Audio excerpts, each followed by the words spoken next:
మనం బుక్స్ ఎందుకు చదువుతాం? ఎప్పుడైనా ఆలోచించారా? ఎదుటివారికి మనం స్మార్ట్‌గా అనిపించటానికా? టైమ్ పాస్‌కా? టైమ్ పాస్‌కైతే పుస్తకాల కంటే ఈజీగా ఎన్నో ఉన్నాయి కదా! మూవీ, రీల్స్ స్క్రోల్ చేయడం, ఇంకా ఎన్నో. అసలు మనం బుక్స్ ఎందుకు చదువుతాం?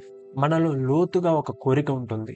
మంచి మనుషులుగా మారాలని. ఎడ్యుకేషన్ ద్వారా మనం స్పష్టంగా ఆలోచించే సామర్థ్యాన్ని, ధైర్యంగా నిర్ణయాలు తీసుకునే శక్తిని, శాంతిగా జీవించే మనస్తత్వాన్ని మనం పొందగలుగుతాం. మనల్ని మనం అర్థం చేసుకునే జ్ఞానాన్ని పొందగలుగుతాం. చదవడం వినోదం కాదు. పర్టిక్యులర్‌గా ఫిలాసఫీ. అది మన బ్రెయిన్‌కి ట్రైనింగ్ లాంటిది. విద్య, ధ్యానం ఇవి ఊరికే టైమ్ పాస్‌కి చేసేవి కాదు. ఇవి ఒక పర్పస్ కోసం చేసేవి. మనమేంటో మనం తెలుసుకోవడానికి చేసే సాధనలు. జ్ఞానం అంటే ఎక్కువ తెలుసుకోవడం కాదు. మనల్ని మనం తెలుసుకోవడం. కొన్నిసార్లు నీకు చదవాలని అనిపించదు. నీ ఫోన్ నీ వైపే చూస్తుంది. ఒక పేజ్‌ని చదవడం కంటే గంటలు గంటలు రీల్స్ స్క్రోల్ చేయడమే మంచిగా అనిపిస్తుంది. ఒక చాప్టర్ కంప్లీట్ చేయడం కంటే సిరీస్‌లో ఒక ఎపిసోడ్ కంప్లీట్ చేయడం ఆనందాన్నిస్తుంది. అలాంటప్పుడు ఈ విషయాన్ని గుర్తుంచుకో. Knowledge is freedom.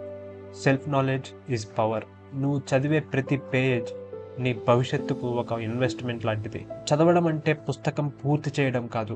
ఒక కొత్త జీవితాన్ని ప్రారంభించడం.